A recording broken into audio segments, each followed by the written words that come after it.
오늘 이 말씀은 7년 만에 솔로몬이 성전을 완공했다, 이 내용이에요.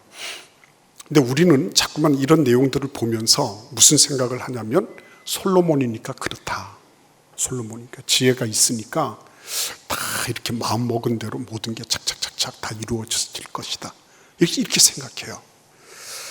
지혜가 있는 건 사실이지만 지혜가 있다고 해서 모든 환경과 조건, 형편이 다 저절로 알아서 자동적으로 맞춰지는 건 아니죠. 그죠? 내가 지혜 있는 거하고 내 형편과 상황은 전혀 다르게 흘러갈 수 있죠. 그거를 지혜롭게 대응하는 게 그게 진짜 지혜죠. 내 마음대로 다 되기 때문에 그래서 그 사람이 성공했다, 그런 건 아니죠.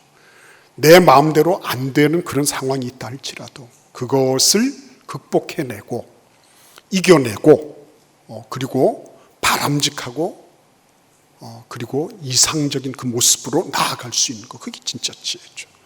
그러니까 우리는 자꾸만 성경을 읽으면서도 이거는 하나님이 솔로몬에게 지혜를 주셨고 아버지 잘 만나서 아버지가 성전 재료 다 마련해 놓으셨고 그리고 두로왕 히람 같은 사람 후원들을 다 받도록 하셔서 그래서 저절로 된 거지 뭐. 그래 놓고 뭐라 그러죠? 나는 아니요. 그렇게 생각을 하는 거예요. 나는 아니요. 정말 아닙니까? 늘 보면요, 부정적인 사람들은 부정의 열매를 자기가 스스로 자아내서 먹고 살아요. 나는 아니요. 여러분, 얼마나 우리가 대단한 존재인지 아시잖아요. 우리가 처음으로 이 생물학적으로 아버지 정자와 엄마 난자가 만날 때도 어마어마한 경쟁력을 뚫고 그리고는 어떻게 했죠? 1위로 골인해서 우리가 된 거거든요. 우리는 말 그대로 기적적인 존재들인 거예요. 어떻게 해서 내가 나는 아니요.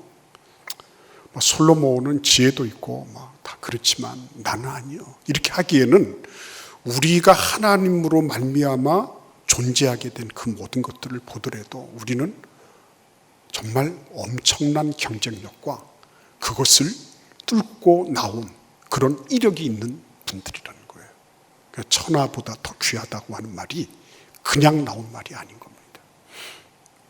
천하보다 귀하다.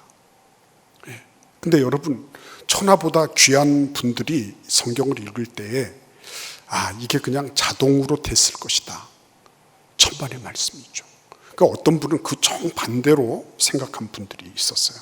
특별히 루돌프 불트만이라고 하는 그런 독일의 신학자가 있거든요. 이분은 비신화화라는 말을 만들어냈어요. 성경에 보니까 신화적인 요소들이 너무 많은 거야. 그래서 홍해바다 가른 것도 자기가 볼 때는 신화고, 여리고 성이 무너져 내렸다는 것도 자기가 봐서 신화고,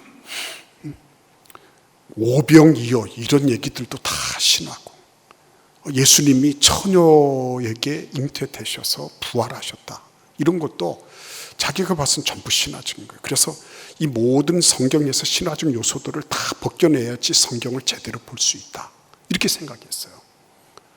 그러니까 하나님을 만난 경험이 없는 거예요. 하나님을 만났을 때 어떤 일들이 일어났는가 하는 것을 보는 눈이 없는 거예요. 교회를 100만 년 다니면 뭐합니까? 그 사람이 목사면 뭐고 그 사람이 장로면 뭐예요? 하나님과의 접촉점이 없는데,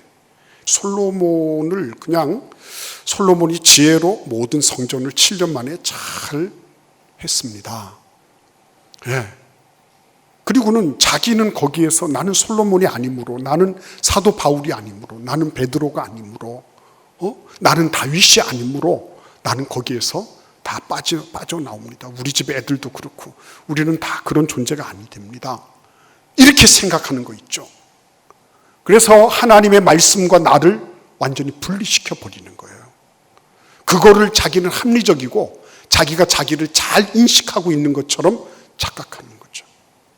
천만의 말씀입니다. 그렇지 않습니다. 오늘도 이 말씀을 이렇게 읽어보면, 솔로몬이 7년 만에 그 장대하고 정교한 건물을 다 완성했어? 그러면 여기에도 내가 사는 것과 마찬가지로 솔로몬도 그런 일들을 당하지 않았겠나? 그런데 그런 일들을 당하면서도 어떻게 7년 만에 그 장대하고 정교하고 섬세한 건물을 지을 수 있었을까? 이렇게 우리는 질문해야죠. 우리는 복잡 다단한 세상을 살고 있습니다. 지금도 여러분들 가운데서는 설교를 듣고 있지만 다른 생각을 하고 있는 분들도 계실 거예요. 우리가 기도하면서도 기도하다가 보면 엉뚱한 대로 어디로 가잖아요. 무슨 생각, 무슨 염려, 걱정할 때가 있잖아요. 그럴 수 있어요. 인간이기 때문에. 솔로몬도 성전 건축을 시작을 했습니다. 그럼에도 불구하고 그 시작한 것으로 그가 그냥 아무런 문제 없이 진공 상태에서 그냥 쭉 7년 동안 다 했다? 정말 소설 쓰는 거죠. 그렇지 않다는 것입니다. 우리처럼 여러 가지 많은 도전, 위협 이런 것들이 많이 있었을 것이다. 그럼에도 불구하고 그가 성전을 완공할 수 있었던 배경은 무엇일까? 그걸 오늘 우리는 잠시 찾아보고자 하는 거예요. 열왕기상 3장 1절을 보십시오. 이렇게 기록하고 있습니다. 솔로몬이 애굽의 왕 바로와 더불어 혼인 관계를 맺어 그의 딸을 맞이하고 다윗성에 데려다 두고 자기의 왕궁과 여호와의 성전과 예루살렘의 주위의 성의 공사가 끝나기를 기다리니라 그랬어요. 총론적인 부분이에요. 그러니까 여러분 1천 번째 드리기 전에 성전 완공되기 전에 자기 왕궁 건설하기 전에 뭐가 있었어요? 벌써 에집트의 공주를 데려다가 혼인관계를 맺는 일이 벌어진 거예요. 이 얘기가 무슨 얘기인지 아시겠죠? 이런 고대 시대의 이러한 결혼들은 뭘 의미하는 거죠? 막 이집트 여인이 막 그립고 아름답고 이래서 그런 게 아니죠. 이건 뭐죠? 사돈관계 맺어서 서로 간에 불가침 조약을 맺는 거예요. 한마디로 정략결혼이라 그랬죠. 정략결혼. 호족들끼리 서로 혼인관계를 맺어서 기업들끼리 재벌들끼리 자기들끼리 서로 혼인관계 맺는 것처럼 그렇게 해서 보험을 들어놓는 거예요. 이 얘기를 거꾸로 뒤집어 놓으면 뭐죠? 솔로몬은 불안한 외교 정세, 자신이 에집트하고 정략결혼을 하지 않으면 안 되는 그런 상황 속에 있었다고 우리는 충분히 생각할 수 있는 거예요. 왜 에몬 에집트 왕녀를 데려다가 결혼을 합니까? 그러니까 여러분 그런 일들을 보면 이게 성전 건축이 그냥 생각하는 것처럼 어느 날 갑자기 재료 다 준비됐으니까 자 시작합시다. 그리고 기공식 딱 하고 폭죽 팡팡팡팡 터뜨리고 풍선 날리고 이래가지고 이벤트에서 시작된 게 아니란 말이에요. 여러 가지 많은 만난 속에 그거를 극복해내면서 성전이 완공되었다. 그래서 여러분 오늘 이 말씀을 이렇게 쭉 묵상을 하면 몇 가지 요소들이 나오죠. 문제가 될 만한 요소들이 있어요. 첫 번째는 이 성전 건축을 위해서 많은 사람들이 노역에 동원됐다는 거예요. 짐꾼들, 벌목꾼들, 감독관들 이런 사람들이 많이 다국적으로, 그죠? 두로로부터 시작해서 이 이스라엘 사람들까지 다국적으로 서로 일을 해야 됐어요. 거기에 인사 문제가 있었겠어요? 없었겠어요? 충분히 있었겠죠. 자기들끼리 서로 다투고 싸우고 하는 일이 있었을까요? 없었을까요? 있었겠죠. 그런 거를 정리해 나가는 거죠. 그럼에도 불구하고 칼부림이 났다 이런 소리는 없는 거예요. 무사고였어요. 무사고. 갈등은 있었을지 모릅니다. 그러나 무사고였어요. 그 다음엔 또 어떤 일이 있죠? 전부 다 대리석을 캐내면 대리석을 캐내는 곳에서, 나무를 베면 나무를 베는 벌목 현장에서 미리 치수를 다 재가지고 가서 설계 도면에 따라서 그곳에서 재단을 하고 그곳에서 다 목재를 혹은 돌을 다 가다듬어서 성전 건축 현장에서는 정이나 망치 소리가 들리지 않도록 했다는 거죠. 무소음 건축이었어요. 무소음 건축. 그러니까 성전에서 여호와 하나님은 성전에 계시니 너희는 잠잠할지어다. 예? 그 성전에 계신 하나님 앞에 성전을 짓는 이 사람들도 조용히, 예? 소음나지 않게, 야 이거 길다 잘라내라, 야 이거 울퉁불퉁하다, 이거 다듬어라, 이런 소리 나지 않도록, 그러니까 무소음 건축을 위해서 어떻게 했어요? 정밀하고 섬세하게 그거를 몇 번이나 검토했을 거란 말이죠. 그런 수고를 우리는 볼 수 있어야죠. 이게 그냥 저절로 척척척척 무슨 로봇 팔 맞추듯이 이렇게 간 것은 아닐 것이다. 예. 그것뿐만이었겠어요? 건물의 외장이 완성이 되고 안에 내장, 인테리어를 하잖아요. 그죠? 이런 것들도 워낙에 정확한 지수대로 정밀하게 이행이 됐어요. 그래서 그것 때문에 뭐 서로 간에 갈등이 되고 대립을 하고 이런 일이 없었습니다. 무오류였어요. 무오류. 예. 무소음이었어요. 무사고. 무오류에 이런 세 박자가 딱 맞아서 성전이 건축이 된 거죠. 얼마나 집중을 했을까요, 여러분? 그죠? 7년 동안에 걸쳐서 무사고, 무오류, 무소음의 이런 성전 건축을 쭉 진행하기 위해서는 얼마만큼 주의를 집중해야 했을까? 이런 생각을 하지 않을 수가 없는 거예요. 그렇죠? 여러분 그렇지 않습니까? 이 이집트 왕녀만 들어왔을까요? 그렇지 않아요. 나중에 보면 그 주변에 많은 이방 여인들이 솔로몬의 왕궁으로 들어옵니다. 그 여인들이 조용하게 그냥 조신하게만 있었을까요? 그렇지 않았을 거예요. 그렇지 않았을 겁니다. 예? 얼마나 복잡했을까 생각해 보십시오. 그런데도 불구하고 그러한 일들을 계속 집중해서 갈 수 있는 힘. 예.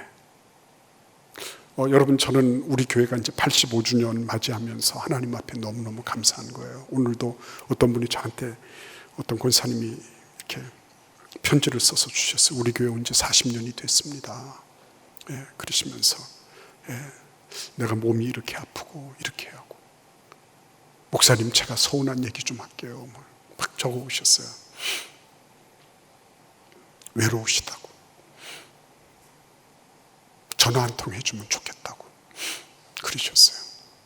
저는 하나님 앞에 제가 그 편지 읽으면서 너무 감사하면서도 송구했어요. 그랬거나 저랬거나 관계없이 꾸준하게 자기를 드리는 거 있죠. 네, 꾸준하게, 네, 진득하게, 네, 상황과 환경과 조건에 의하지 않고 지속적으로 그렇게 할 수 있는 거, 존경받아 마땅한 거죠. 자, 그런데 여러분, 그 단초를 한번 생각해 보겠습니다. 언제부터 솔로몬이 이러한 성전 건축에 대해서 아버지로부터도 물론 다 들었어요. 근데 언제부터 이게 가동이 됐다고요? 넷째부터.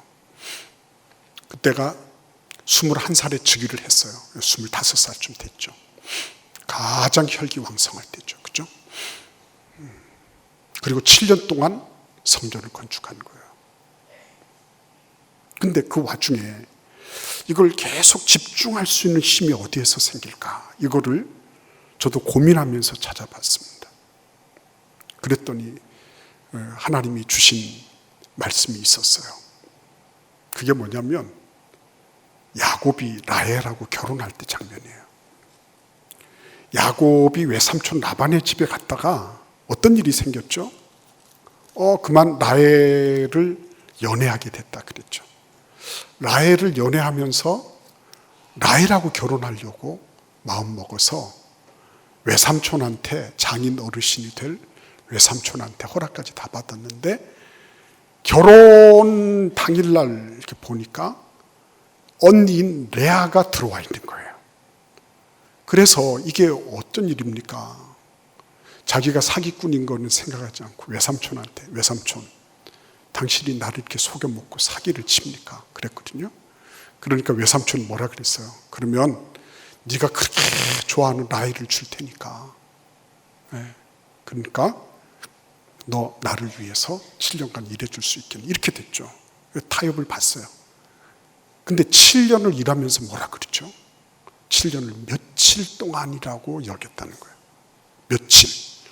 라헬을 사랑하니까 7년 세월이 며칠 지나가는 것처럼 여겨진 거예요. 사랑은 굉장히 주관적인 거 아시죠? 사랑은 굉장히 주관적입니다. 사랑은 객관적인 관점으로 볼 수 있는 게 아니에요.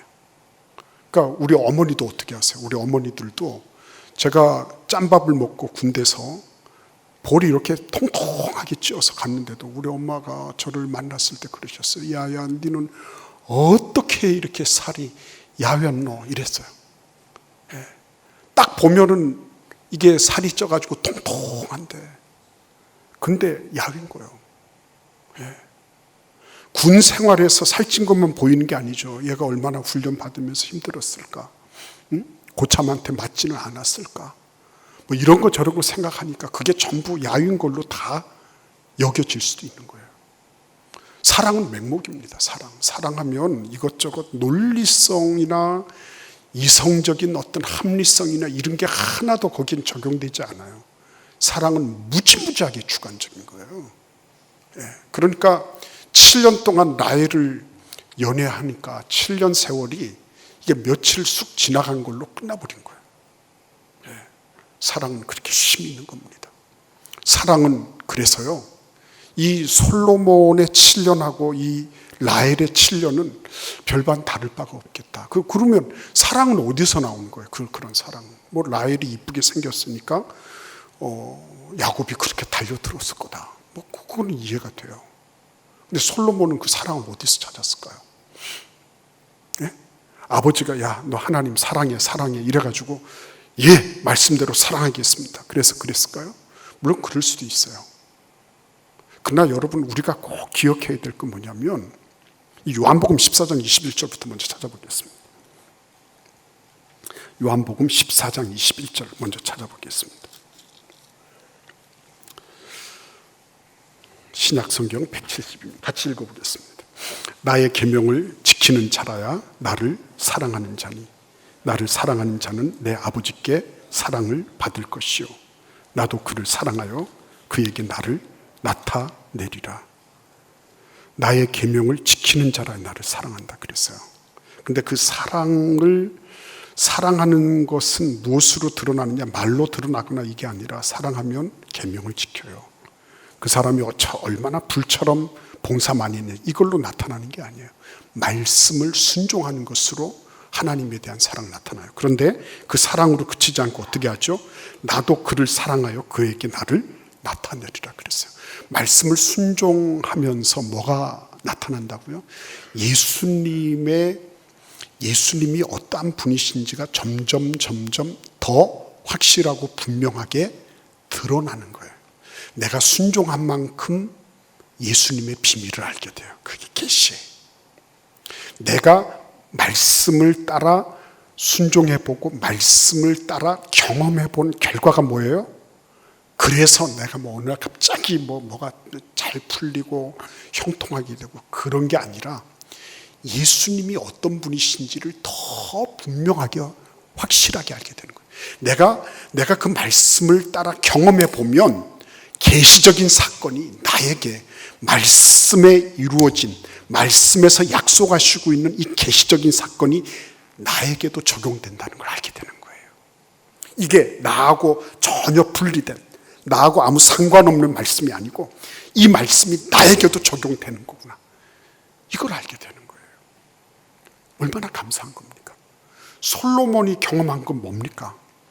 자기가 막 그냥 양을 1,000마리를 잡았으니까 얼마나 많이 잡은 거예요. 그게 양을 1,000마리 잡았으니까. 그리고 그때만 양을 잡았을까요? 아니에요. 이전에도 이후에도 양을 수없이 잡은 거예요. 근데 그런 와중에 하나님이 자기의 꿈에 나타나신 거예요. 그리고 그 하나님께서 자기의 손을 꼭 붙잡으시고 내가 너에게 이렇게 축복하겠다. 내 아버지 다윗에게 준 왕위를 내 후손에게도 영영히 내가 절대로 쫓아내지 않고 그것을 이행하겠다. 약속을 해주시는 거예요. 그런 사랑을 확 받아서 누린 거죠. 그런 사랑을. 네. 사랑을 받아 누린 거예요. 결국은 사랑이더라고요. 예수님이 다 등지고 다 십자가 달리실 때 다 도망치고 그랬잖아요. 갈릴리 바다에서 베드로를 만나셔서 뭘 물으십니까? 베드로야, 네가 앞으로 큰 사역할래? 이건 물지 않으셨어요. 네. 베드로야, 너 어떻게 얼마나 더 똑똑해야 되겠니? 너 그렇게 분별력이 없니? 너 그렇게 기억력이 이런 소리도 안 하셨어요. 뭐라고 하셨어요? 내가 나를 사랑하느냐 물으셨어요. 사랑하느냐. 예. 사랑하면 다 끝나는 거예요. 사랑하면 조건이건 환경이건 무슨 좋고 나쁘고 이런 게 중요하지 않아요. 사랑하면. 그러니까 솔로몬에게 있어서 진짜 중요했던 거는 그러한 경험들을 통해서 그가 비록 완전한 존재는 아니었습니다. 그럼에도 불구하고 하나님이 그를 만나주시고 그의 손을 붙잡으시고 그에게 조금 아버지 다윗에게 하셨던 그 약속의 말씀을 자기에게도 들려주시고 이런 부분들이 뼈에 사무치도록 그게 와서 닿았던 거예요. 그러니까 여러분 얼마나 바깥으로 사이드로 빠져나갈 수 있는 길이 많았을까요? 머리 좋죠. 돈 있죠. 권력 있죠. 그러면은 얼마나 사이드로 빠져나갈 수 있는 길이 많습니까? 근데 여러분 그렇게 하지 않을 수 있었다는 거. 솔로몬이니까 그렇다고 우리 얘기하지 않기로 했죠. 그렇지 않을 수 있었다는 거. 그렇게 하지 않았다는 거. 이게 뭐예요? 하나님과의 경험이에요. 경험. 그 경험은 어떻게 이루어지죠? 내 계명을 지키는 자라야. 그래서 그 번제를 놓고 하나님께 먼저 나아가잖아요. 하나님께 먼저 나아가서 하나님, 내가 이렇게 문제가 있는데 하나님 이거 도와주세요 했잖아요. 그죠? 이런 부분들이 그 말씀을 따라 지켜졌을 때 하나님이 어떻게 하세요? 내가 우리 아버지께서 너를 사랑하시고 나도 그를 사랑하여 그에게 나를 나타내리라. 그죠? 이런 부분들이 순종하면 할수록 더 한 걸음씩 나가는 거예요. 여러분 오늘 우리의 마음속에 많은 것들이 있습니다. 생각할 것도 많고 근데 진짜 하나님 사랑하냐? 예수께서 우리를 사랑하시니까 조건이 없잖아요. 너 죄 얼마나 지었느냐 이거 묻지 않으시잖아요. 예? 십자가 지실 때 어느 정도까지 죄 지은 사람만 구원받는다 이렇게 하지 않으시죠. 우리를 무조건적으로 사랑하셨기 때문에 무조건적으로 십자가에 달리셨잖아요. 하나님의 은혜 가운데 우리도 주님의 사랑을 본받는 그러한 은혜와 축복이 있기를 바랍니다. 기도하겠습니다.